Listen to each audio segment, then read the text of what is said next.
His name is Jayson Timpf.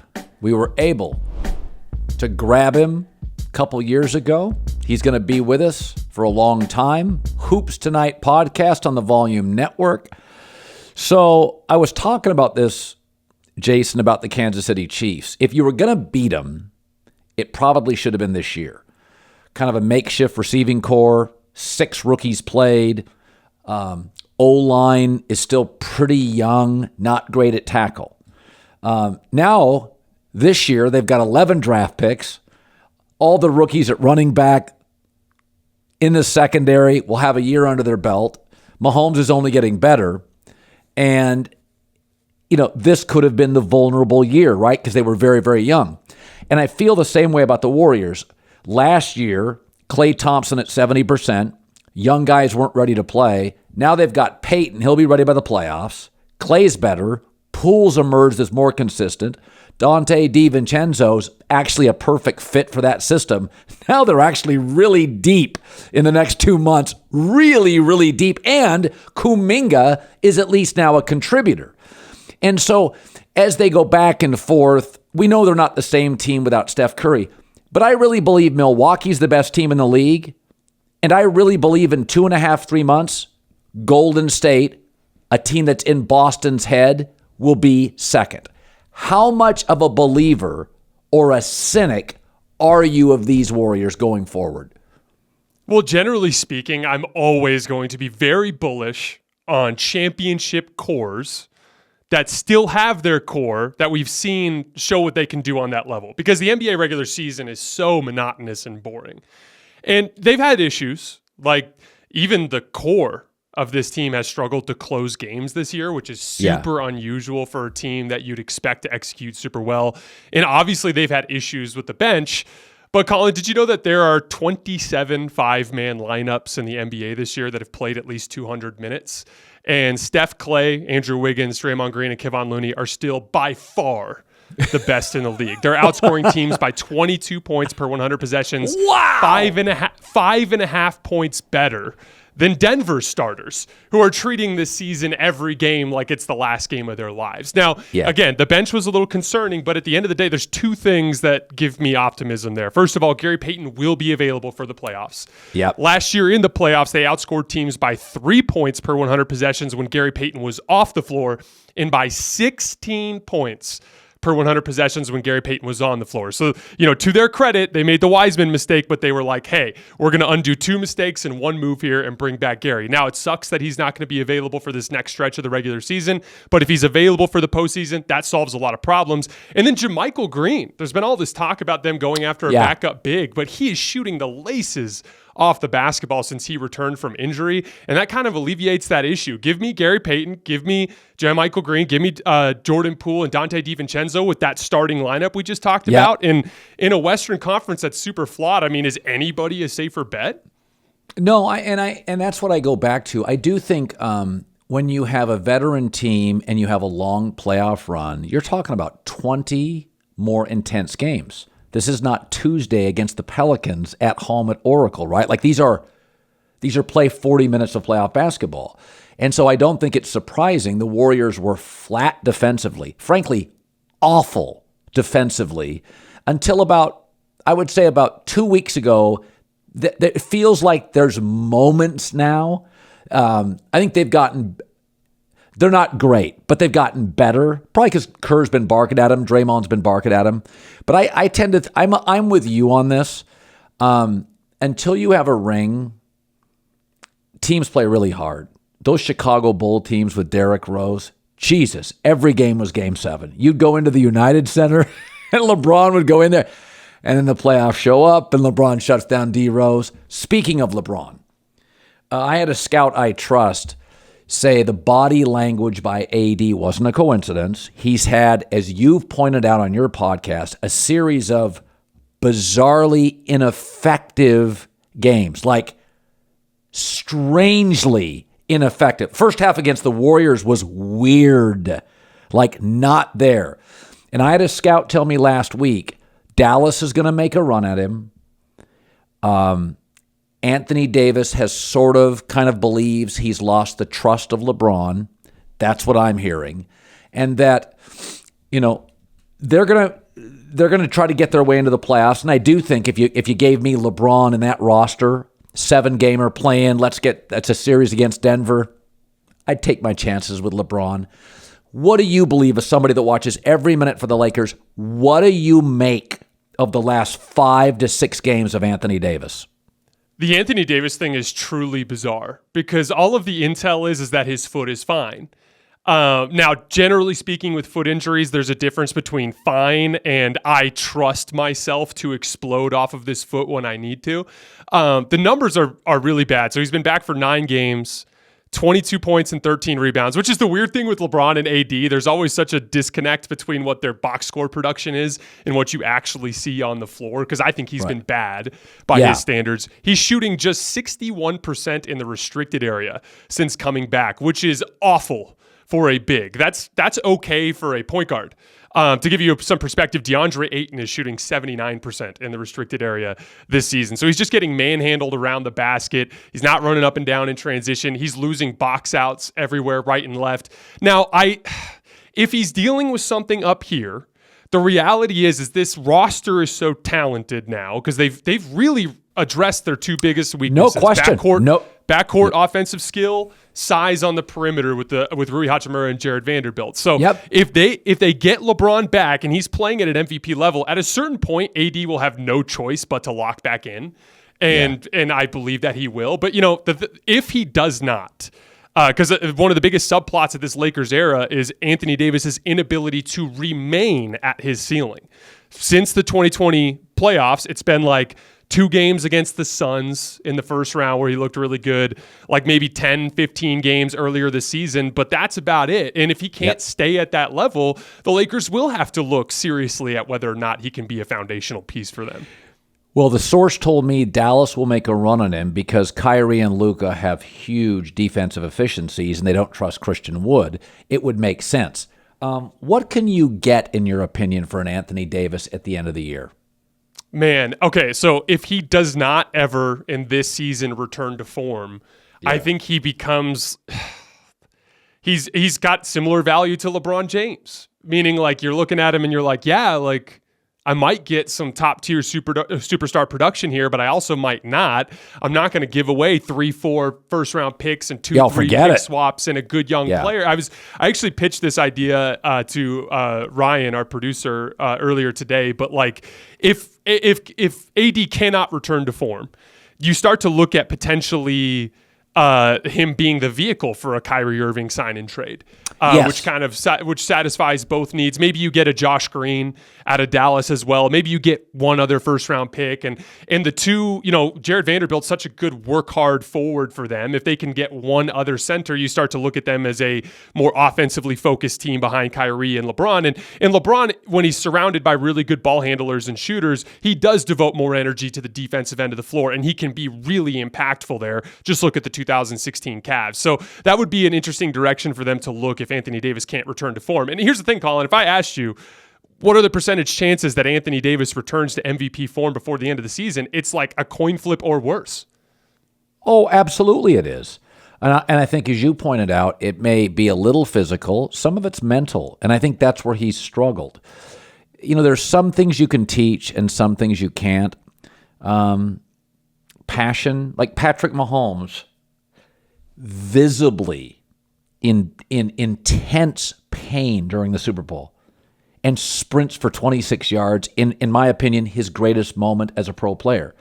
And he is wincing. Pain tolerance is a skill. Playing through injuries is a skill. Dwayne Wade was banged up almost the last 10 years of his career. He was constantly on the deck. So let me start with this premise. I think Milwaukee, when healthy, is the best team in the league. Do you agree? I do. I just don't trust Boston to close games, and then everybody in the West is significantly more flawed. And Milwaukee kind of flowed under the radar as they were consistently near the top of the standings, despite Chris Middleton being out and Drew Holiday being in and out of the lineup. Like, Giannis has been sneaky, like a favorite, one of my favorites for MVP this year, and not getting enough credit for it because he's been floating a really limited roster. And so, again, to me, it's about the safeness of the bet, and I just can count on Milwaukee in a way I can't anybody else out east. So that brings me up and you watch the NBA in a more consistent level because I'm kind of a generalist and have to cherry pick stuff. But I've watched the Celtics. I get on the treadmill and I watch them as much as I can. Now, I'm going to watch them tonight when we hang up here, and I'm going to go watch their backups play Milwaukee. My daughter's actually at that game, totally bummed the Celtics aren't starting anybody. So one of the things I've noticed, and a game that a lot of people watched was the Laker game, which was a fantastic night of NBA basketball. It felt like a playoff game, is that I think Golden State remains in Boston's head. Is even though they won that game, and that had a playoff feel to it, and you played college basketball at a high level and were good. Late in the shot clock and late in games, the body language tells me that Jaylen Brown is really the alpha. He wants the ball. He's more aggressive seeking the ball. Now, when they design or set screens for Jayson, a play, he'll come get it. But he won't take over a possession. I always feel like Jaylen's the alpha, Tatum's more talented. And I think when you get into these huge games, that may only rear its head 3 possessions in the last 6 minutes. That's the difference between beating the Warriors and not. There's something, it's almost like Tatum's too nice a guy. That's my takeaway. It's like, I don't want that. When Steph wants to score, there's nobody else on the floor. Steph, do you see this ever with the Celtics in big possessions in key spots? Some of it is skill set. Like, I think Jaylen Brown is much more of an improvisational scorer. He can score in the sense that like every basket looks different than the last. Jayson Tatum is very much your modern NBA analytical offensive approach. Like he's toned way back on his mid-range jump shooting. He's taken a ton of threes. He's finishing better at the rim than he used to be, but he's kind of becoming a more predictable offensive engine. And at the end of games, nothing goes the way you want it to. There's so much contact that goes uncalled. There's random double teams and weird schematic things. And having a player that's an improvisational scorer, a guy that can take and make weird shots, ends up being a huge advantage there. And I think that's a huge part of why Jaylen Brown thrives so much in those settings. But it's funny because I would agree with you that Golden State's in their head.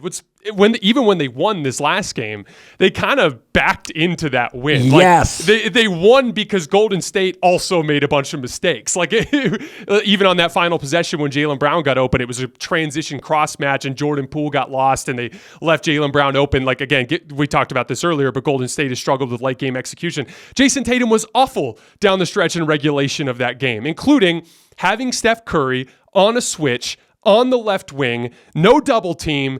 Dude, you've got the advantage. And he ended up just like kind of like trying to step sideways into a 3 and Steph was all over it and he ended up turning the basketball over it. And you can tell there's something going on up there. To be clear, Boston's even better than they were last year. Malcolm Brogdon, we talked a lot after the NBA Finals about them needing backup ball handling. Yeah. Malcolm Brogdon was a home run trade. He's been amazing for them. But at the end of these games, if I would feel so much better about Boston if they just kicked Golden State's ass in those 2 games.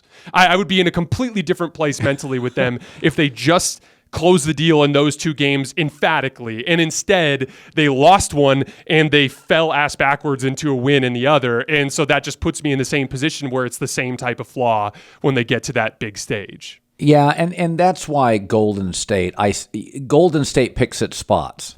The Boston game, that Memphis game, you know this. There's about, for defending champions, there's about 6 nights a year, they're national TV games, or they're the cocky upstart Memphis. It's like, oh, okay. You guys don't have to be talked into it. So I think I've probably seen Phoenix play 6 times this year. Chris Paul is not what he was 2 years ago. Let's start with that. Mikal Bridges, really valuable wing defender. No question. That's where they're not as good. Kevin Durant remains, however, when healthy, about the best, easiest bucket in the league. I tend to think it's going to work because in the NFL, I always feel in pro football, an offense needs an identity, can overcome lack of personnel. If you have New York Giants won a playoff game, they knew what they were and what they weren't. I don't worry about that in the NBA. What I worry is, do you have elements?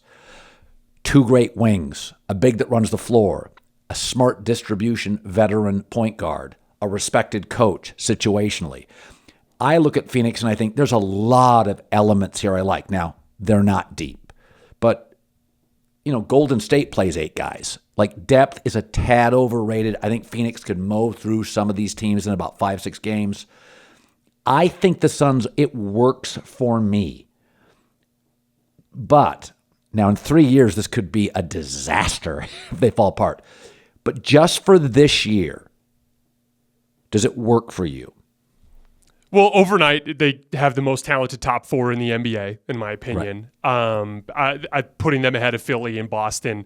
There's also schematically a supernatural fit for Kevin Durant. Kevin Durant has been by far the very best pick and roll ball handler this year. He is having one of the very best pull-up jump shooting seasons in NBA history, and all pick and roll coverages in the NBA concede pull-up shots. So every team in the league has just been like, let's just double KD and play 4-on-3 in the back end, which is why the Nets have been so good this season when he played. Phoenix is the preeminent pick and roll team in the NBA. That's what they run every single possession down the floor.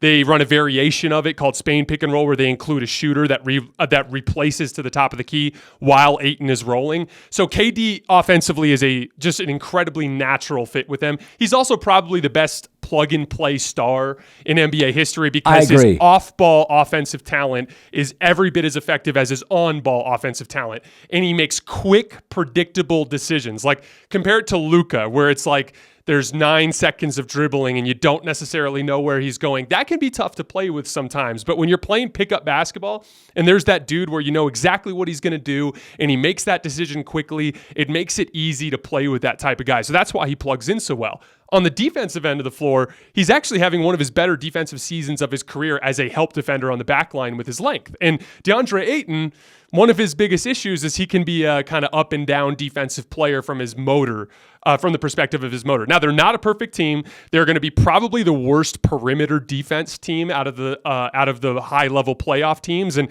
that will put them in some trouble against drive and kick teams like the Clippers or Golden State with Jordan Poole constantly putting downhill pressure on the rim. They're going to have some issues, but again, I go back to what I said with Golden State. In a Western Conference where everybody is flawed, you'd be foolish to write them off. And you got to look at the buyout market. Like, they snatched Terrence Ross away from Dallas. I wouldn't be surprised if they go after someone like Patrick Beverley as well. Like, they're going to be there. And I think Kevin Durant might be the best player in the world right now. So they're going to be a pain in the ass for everybody. Yeah, no, I think you really put it well. He's the best plug and play guy in the world. Like, I love LeBron or Giannis, but you have to sort of build around them. Luka, because he's so ball centric, I think he's a much better, well, not much better. He's a better version of Harden. But I mean, at his best, James was hard to play with. Like, Chris Paul, for all the misgivings, kind of works in every era. He would have worked in the 70s. He works now in the 3-ball era and doesn't shoot him. Like, he's a really effective player with a lot of personalities. Blake Griffin, to me, sort of disappeared when Chris Paul left his side. DeAndre Jordan, that offense dried up. So I don't know. Like, I'll give you a team. I want you to give me a team that you just don't buy. Okay, I love watching Memphis, but if Ja's off, and I just had dinner the other night with an NBA scout, Ja's probably a better. I don't like hyper-athletic guards that can't shoot. Never liked John Wall. Don't like Westbrook. Derrick Rose wore me out. I think Ja's a better shooter than those guys. But Jayson, he's 178 pounds. He's tiny. I don't know if I buy Memphis. I like their depth. I like their coach. Do you? I don't buy this team as a championship contender. Do you? Yeah, Memphis is who I put down as my most overrated team in the league. So to give you an idea, these are the top 4 teams in the league and their records against teams that are 500 or better. Boston is 22-9 against winning teams. Milwaukee 21-10. Denver 19-11. Philly 16-10. Memphis 16-15. Once again against Boston on Sunday shortly before the Super Bowl. They competed. They were in the game. It was close late, and they backed way off of Ja and made him shoot threes that he couldn't make. He went 0 for 4. And on the other end of the floor, they could not contain Derek White, driving to the basket, which put them in rotation nonstop, and they gave up a bunch of wide open threes and they lost. This is a phenomenon I've seen several times in NBA history where there's a team that has an outstanding regular season machine to produce wins. My favorite example of this is the 2021 Jazz. They were third in defensive rating in the regular season, and then they ran into the Clippers without Kawhi Leonard. And it turns out Mike Conley and Donovan Mitchell couldn't guard anybody. They gave up 128 points per 100 possessions against the Clippers and lost. And so what happens is in the regular season, you can set up a baseline scheme and you can hide guys, but then you get to the playoffs and it becomes the game slows down. And teams target your entry points. And what it is Ja Morant is one of the easiest entry points in the NBA to a defense. If you attack him, you can quickly get them in rotation, and then it doesn't really matter what kind of personnel you have in the back end if you're playing 4-on-3. And then on the other end of the floor, they just don't have any shot creation behind Ja. And so they're actually a bottom 10 half-court offense in the NBA, according to Cleaning the Glass. And so if they can stay up and down in transition and funnel guys to Jaren Jackson in the regular season, they're fine. But they get to the playoffs, the game slows down. It's entirely in the half-court on both ends. They're attacking Ja. On the other end, they're backing way off of him, and that's why they struggle against good teams. Those clutch situations and those games against the good teams, those are what mimic the playoffs most closely. And this is the final stat I'll give you. The Jazz are third in regular season defensive rating this year. They are 24th in clutch defense this season. So when the game slows down at the end, they just can't get stops. Well, this was always my knock on Westbrook, is that in the regular season, if you face Westbrook and you played the night before and he has 2 games rest, you're effed. He's going to get 16 points in transition. And then, but in the playoffs, we're all equally rested. And I can attack his flaws over and over and frustrate him. And so Westbrook, Derrick Rose, these are remarkable regular season players. And they have their moments. You can't stop all transition. A team misses, you're good in transition.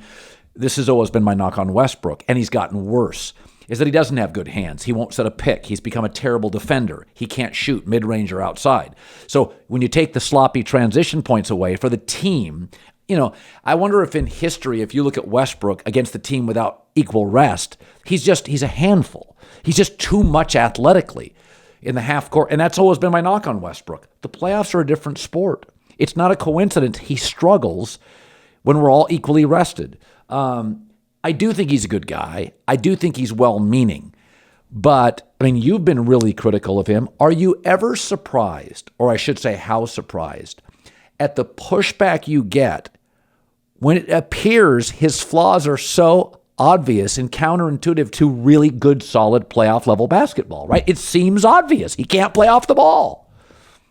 My time covering Russell Westbrook with the Lakers has been one of the more confusing experiences as a basketball fan because it goes beyond even just the crazy, angry fans. There's also really smart basketball people that I know that don't see it.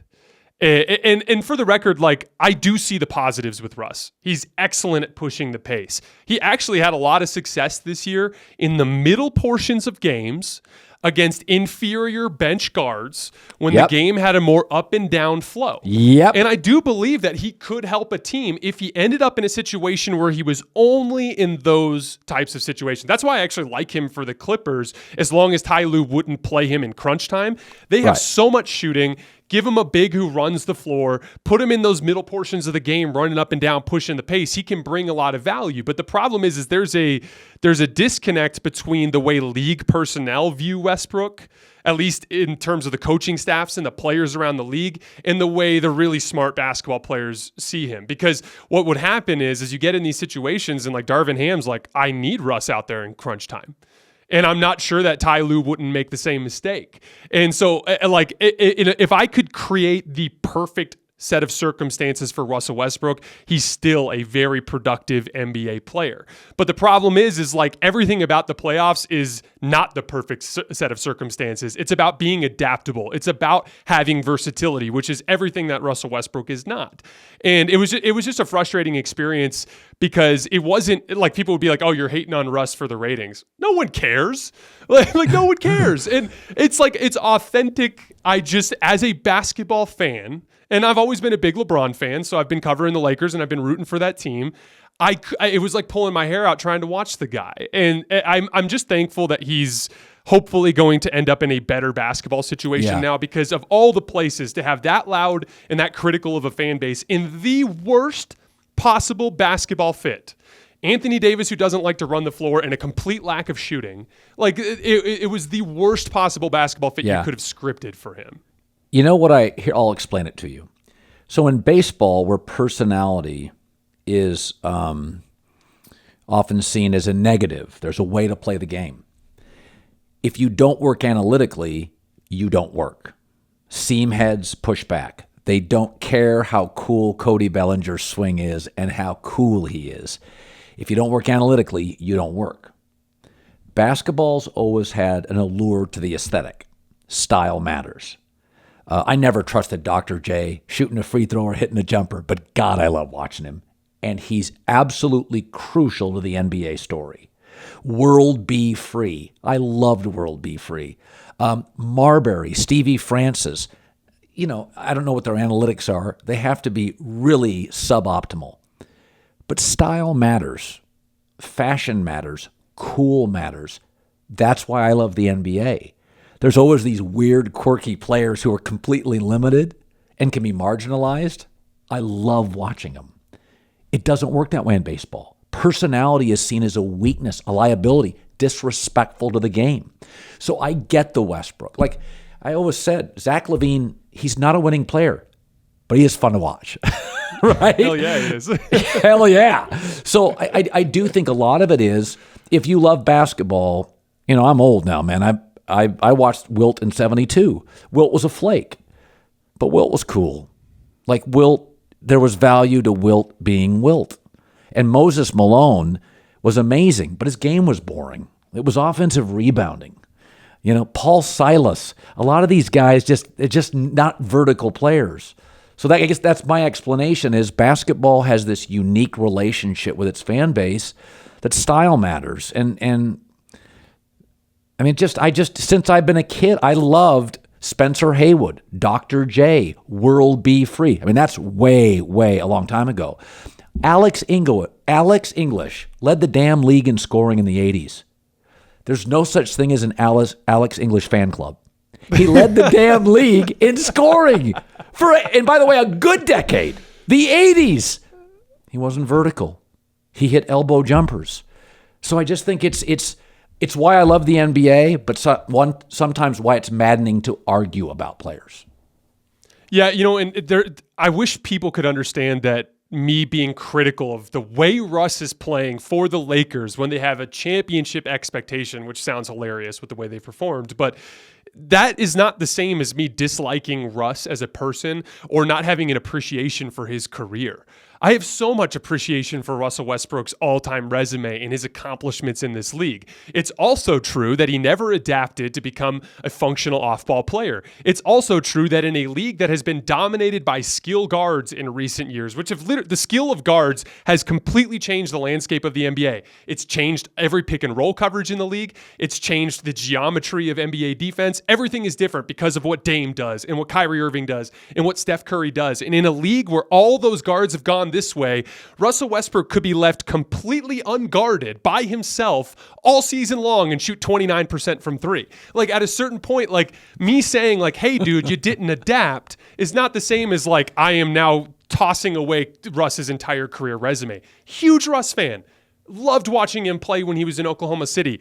It was rough for the Lakers, man. I don't know what to tell you. Yeah. No, I mean, and some of it is Russ, I don't think it's lack of effort. Derrick Rose's shot had a weird spin to it. Russ has bad handles. Like for a guard, he's got 1974 power forward hands. He can't catch. And I just think he was, even at UCLA, Jayson, he was just an athlete. They didn't know what to do with him. I don't think Oklahoma City for the first 2 years, nobody knew what to do with him. But he was too damn athletic to keep off the floor. And again, in the regular season, in transition, it's like John Wall. You couldn't stay in front of him. And now Russell comes in when they eliminate the hand check. So forget it. He's just going to score at the rim. I mean, hell, LeBron still gets to the rim. In year 20, you can't stay in front of him. Better than ever. I mean, really.